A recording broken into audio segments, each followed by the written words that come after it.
privat letalo, če se ti slikaš z dobrim avtom, to je tisto, kar ljudje pritegne.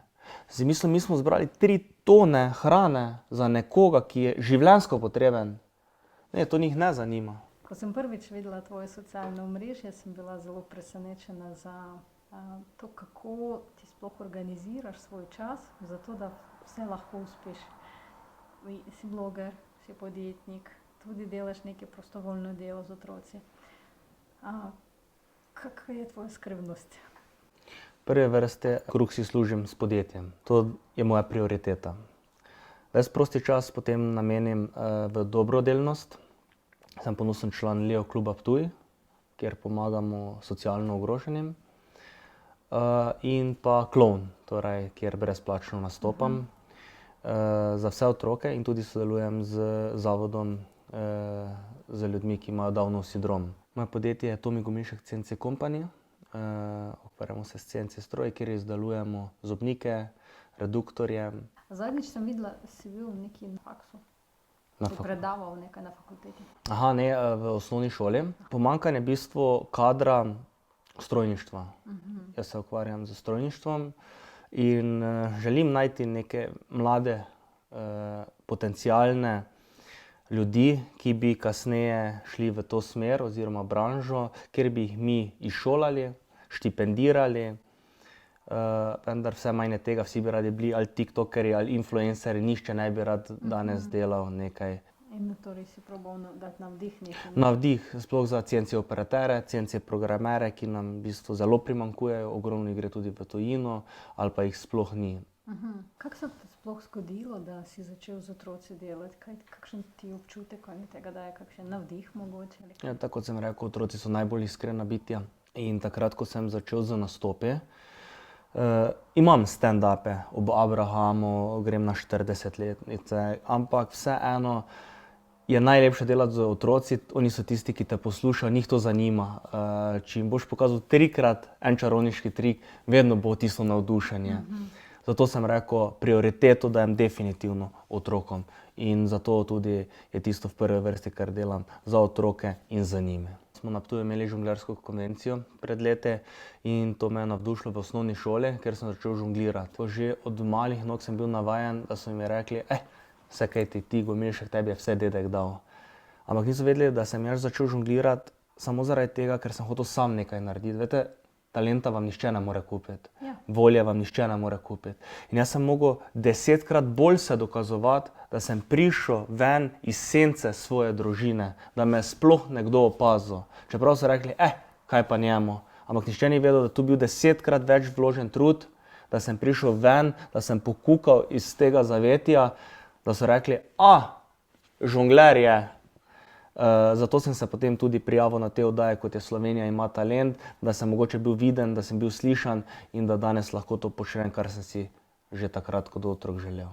Začel sem dobrodelno žonglirati za otroke, delati predstavice, čarovniške, klovnske in vse to nekako kombiniram in to danes delam v bistvu dobrodelno. Izgledaš tako kot neki igralec, profesionalni, tudi v tvojem blogu.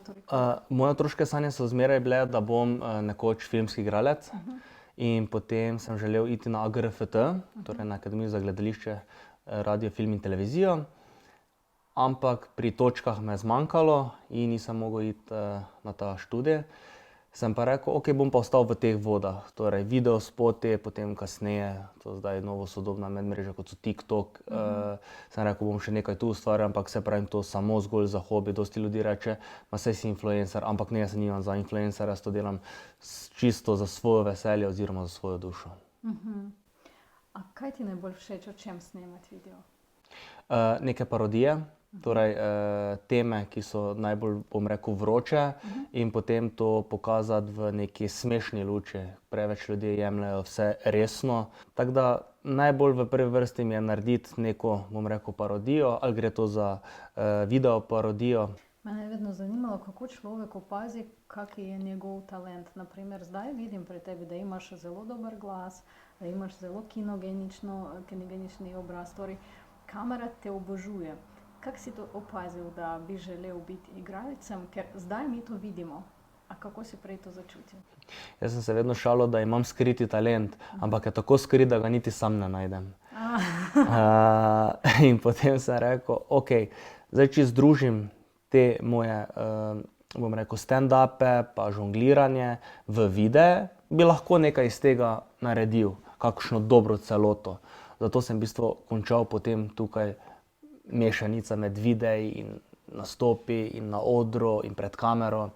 Tako da sam pa nisem neke želje izrazil, zdaj bom pa jaz, ne vem, filmski igralec, ja, kot otrok sem jo, ampak potem sem videl, da mogoče mi tu ne bo uspelo, pa sem rekel, nič, bom pa sam naredil eno mešanico med tistim, kar mi je dano, torej bomo rekli božji dar, neki talent, dosti je bilo vaje z žongliranjem in potem sem vse to nekako pomešal, tako da zdaj sem tu. Ljudje pogosto se spremenijo v karakteru, v obnašanju, ki postanejo bolj znani. A kaj ti pomagalo shraniti tako prosto, lepo dušo? Biti znan na internetu v Sloveniji je enako kot biti najbogatejši v Monopoliju. Lepo, ampak nekoristno. Najboljše je ostati na realnih tleh in bolj kot je človek pristen, to ljudje začutijo. Pri kateri starosti si začel delati? Da se ne bom zlagal, mislim, da pri 12-13 letih. Verjetno. To je takrat bilo, takrat je bil to TV Dober dan. In takrat smo prvi posnetek naredili. Mislim, da še ta posnetek dan danes obstaja. Imel sem še 2 sošolca in imeli smo svojo glasbeno skupino, FITH se ji je reklo. To je bila izpeljanka iz imen, FITH. In smo začeli snemati neke glasbene videospote, ki so bili totalna polomija. Takrat smo poslušali Wu-Tang Clan, je bila skupina, ki je tako ali tako nismo razumeli. Imeli smo se za neke opornike, tako da pisali smo rime v zvezke, tako se je to začelo. Ste imeli takrat neki velik navdih ali dobre čase so bili? Ja, takrat se je začelo, to je bilo obdobje MTV-ja. In začeli smo se tako oblačiti, absolutno 5-krat prevelike hlače, rute okrog glave, kape na glave, prevelike majice, oporniki smo bili in to je bilo takrat tisto obdobje, ko smo rekli, zdaj pa bomo nekaj iz sebe naredili. Potem je prišla žonglerska konvencija in smo imeli na gradu Vurberk prvi nastop. To je bil moj prvi nastop kadarkoli, takrat sem zastopal osnovno šolo.